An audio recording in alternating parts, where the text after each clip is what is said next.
Hello boys and girls, welcome to the review about the new Nikon Z7. That's the first mirrorless camera by Nikon and it's full frame. In the last few months and weeks I haven't done a lot on YouTube because I moved places and obviously I had a lot of stuff to do for my working days. But today I got the new Nikon Z7 with the 24-70mm f4 lens. If you have any questions or you would like to add something to this review, please feel free to state a comment below if you think that I forgot something. If you wish to download some files also in RAW, they are available from the video description below. Enjoy this review and thanks for watching. That's the new body with its weight of just 675 grams, including the battery and XQD card. The Z7 offers a great weight to performance ratio, which is great for long trips. The Z7 is easy to use and the layout with all its buttons follow a logic structure. At the left side is a headphone jack, a port to attach an external microphone, a USB-C port, micro HDMI and a port for a remote. Nikon uses a single XQD slot instead of using a dual slot with a SD slot as a backup. Don't know why. I love the head display. It's just a bit tiny, however easy to read also during bright daylight conditions. All current Nikon speedlights are working on the Z7, so as the Profoto A1. We were quite impressed about the EL15 battery with its 1900 mAh for almost 800 photos and some video clips all using the live view. If you ask yourself how big the body of the Z7 really is, here's my Sony Alpha 7 III versus the Nikon. It doesn't really matter if you have big, strong or tiny hands, the Nikon Z7 has almost a perfect grip for small so as big hands. One thing you will notice straight away is the high resolution of the 3.2-inch LCD touch display. It has a resolution of 2.1 million dots and covers 100%. It's a great format to playback all your files. If you like, you can adjust all settings with a single fingertip. It flips up and down but does not flip 180 degrees for self-recordings. If you prefer the electronic viewfinder, you will be impressed of all the details. With its resolution of more than 3.6 million dots, you probably save some battery and it's more than necessary for bright daylight shootings. A small hint for you, if you like to change the size of the focus field or the autofocus mode, you need to press the FN2 button at the front so as the aperture and shutter speed dial. To change the focus field size, use the aperture dial, and to change from manual to autofocus, single shot or continuous shooting, use the shutter speed dial. More than 45 megapixels for you guys. It's not the best but not the worst camera either for low light shots, which I will show you at the end. The ISO limit is at 25,600. One RAW file in full resolution will cost you already 60 MB of memory and approximately 30 MB for a JPEG file. It's amazing how many details you can capture with this resolution. Perfect for cropping and large printouts. If you want, you can download some of these files, the link is in the video description below. But the Z7 is not only a great camera in terms of megapixels, it also delivers a great performance in terms of colors and white balance. A lot of manufacturers struggle when it comes to artificial light, like street lights, whereas the Nikon Z7 just takes a photo of what you see with your human eye. A yellow street light is well separated from the other white light source. Well done, Nikon. Perfect, Nikon. Next, but for some of you, a really important topic is the dynamic range of this full-frame mirrorless camera. If you want, play around with some of these files I put in the description below. It doesn't matter anymore if your files are overexposed, underexposed, too flat or too contrasty. In post you can do so much with these RAW files, which is incredible. I worked on some files and I was really impressed about the dynamic capabilities of this Nikon Z7. Let's have a look on the autofocus system. Across the entire sensor you have 493 single AF points. You will be able to shrink the AF point down to a pinpoint to have the most accurate focus on whatever you like.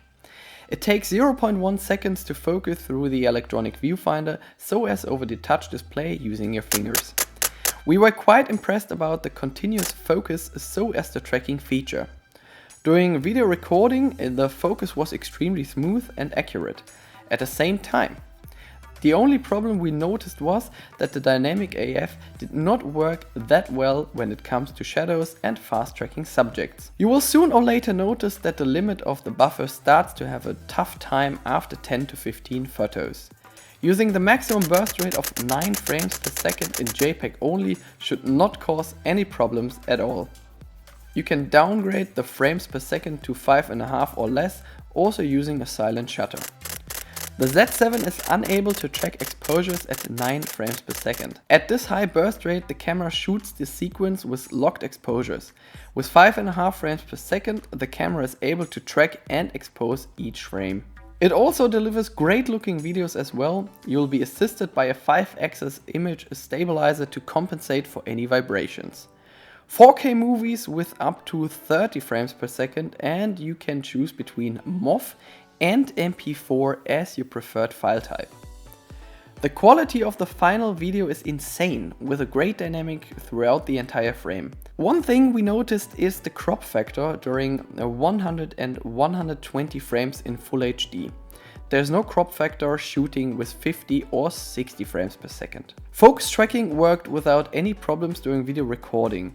The ISO limit for videos are 64 to 25,600. Enjoy now the internal microphone of the Z7.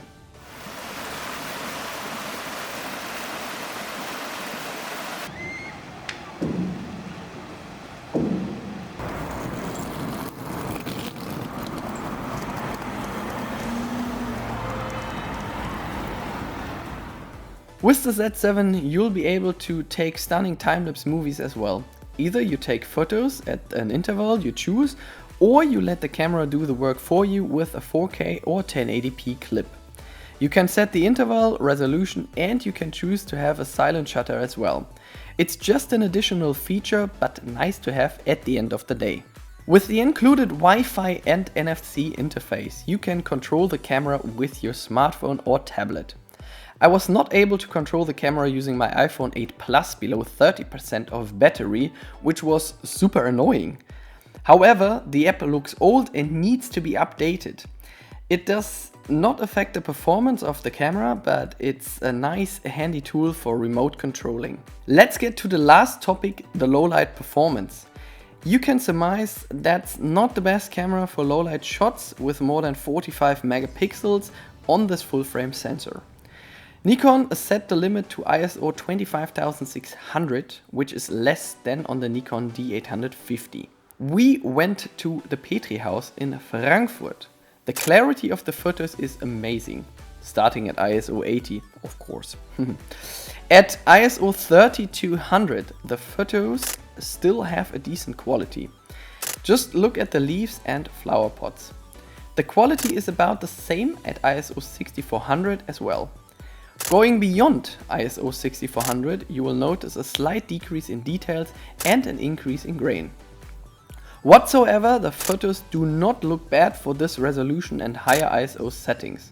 I guess sometimes it's more appropriate to use a longer exposure time over higher ISO values for a better image quality. The Nikon Z7 has more to offer than what you've seen in this video.